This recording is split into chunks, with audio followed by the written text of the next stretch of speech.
6 ani jumătate mi-a dat tribunalul. Dușmanii se bucură de rămânul mocanul. Nu se gândesc la copiii mei, pot să stau câțiva ani departe de ei. Televiziunea mereu m-a denigrat, a anunțat în poporul că m-a arestat, că iau fetele și le duc afară, că fac melodii din viața mea legală. Șef de grupare, peștele cel mare, așa a spus la judecătorul, că am încasat 1.000.000 de lire, că au muncit multe fete pentru mine.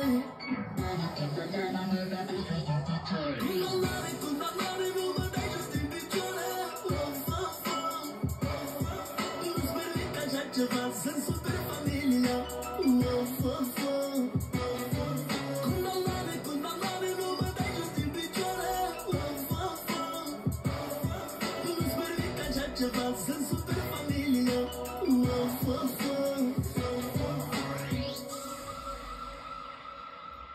S-ar bucura dușmanii mei să vadă cum mascații arestează de cele unei generații. Dar vă întreb pe toți care v-ați bucurat, când vreodată ați văzut pește înnecat.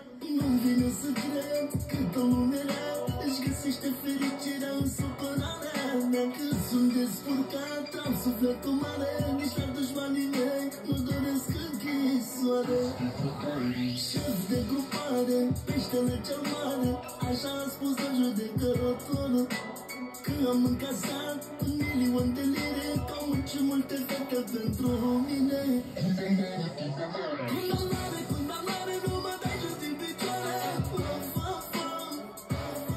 Nu-ți permit așa ceva, să-mi super familia. Condamnare, condamnare, nu mă dai jos din picioare. Nu-ți permit așa ceva, să-mi super familia.